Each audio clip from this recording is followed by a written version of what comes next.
Alright, update to the last video. So, after doing the video, came inside, started doing some more research on lights, and kind of interesting stuff found out. I'll get to it in just a few minutes, but let's start off with wavelengths and spectrums. So as you guys can see, this right here is what it looks like outside. This is your normal sunlight spectrum. Back here, pretty darn close to it as far as like the way it breaks apart, we have LED.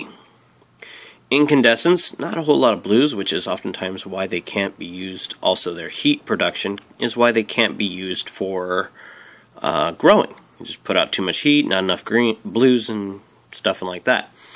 CFLs. So, as you can see, pretty good mix of red, blue, green.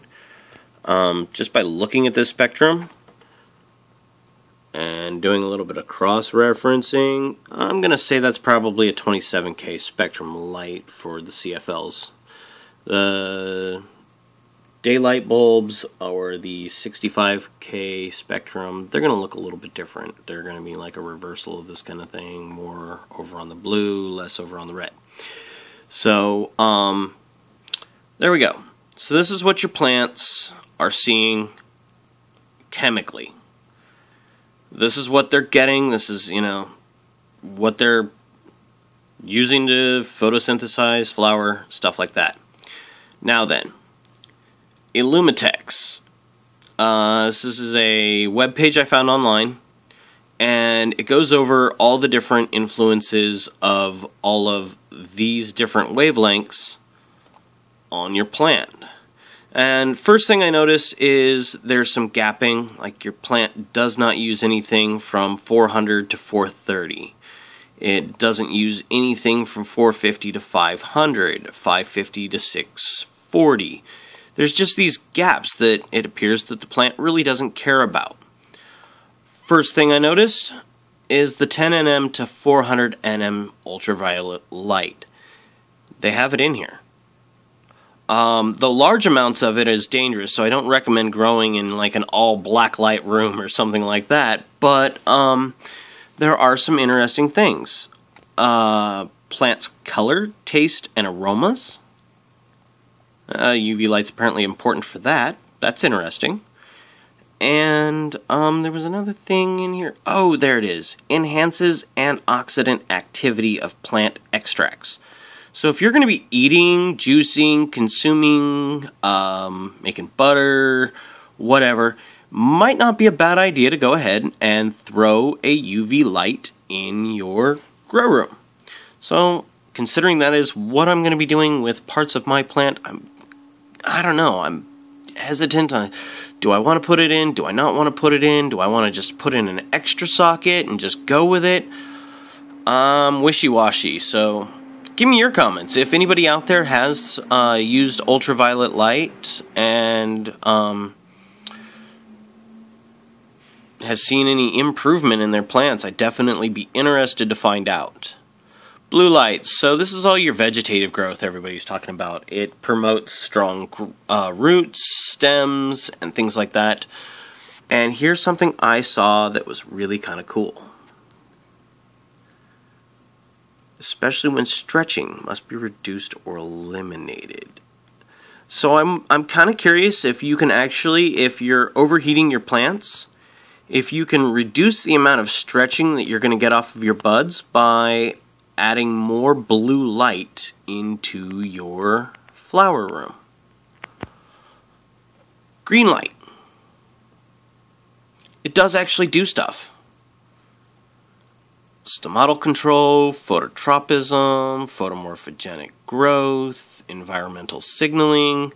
So, if you're running into your grow rooms at night using a green light, know that you are activating something. There's people that say that it stunts the growth. There's people that say that it doesn't do anything at all. Your plant notices it, though. Your plant does see it, according to these folks. Red light. Here we go. This is what everybody uses for flowering. Typically is a lot of red. And this is going to activate what is known as red absorbing photochromes and far red absorbing photochromes.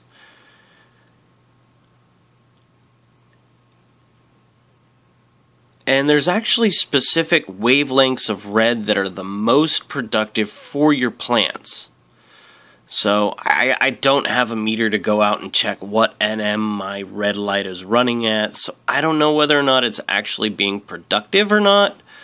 So again, I'm just going to keep it in there for this grow because I'm not changing anything. We're just going to see what happens. Far red.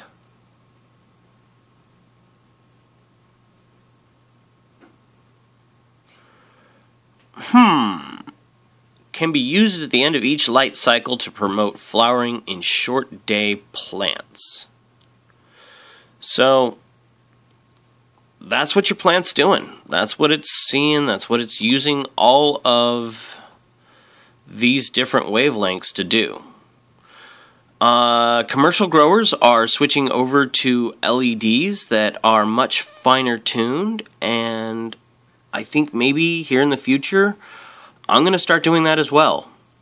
As much as they say that your plant only uses, the red, orange, the blue, and a little bit of green, it appears to me, through what Illuminex is saying, is that there's a lot more areas of this plant that could be beneficial if I had a broader spectrum. Sure, there's the gaps that nobody cares about, or at least your plant doesn't, but I don't know, these seem like bigger gaps to me than just what my plant is seeing. Sure, the gap's here where that looks like it's around the 5 to 550, and there's none of it.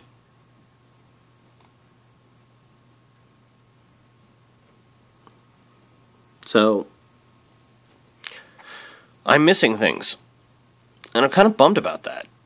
So yeah, I think I'm going to improve my lights, and that's my reason for wanting to switch to LED. That's my explanation to black light. It's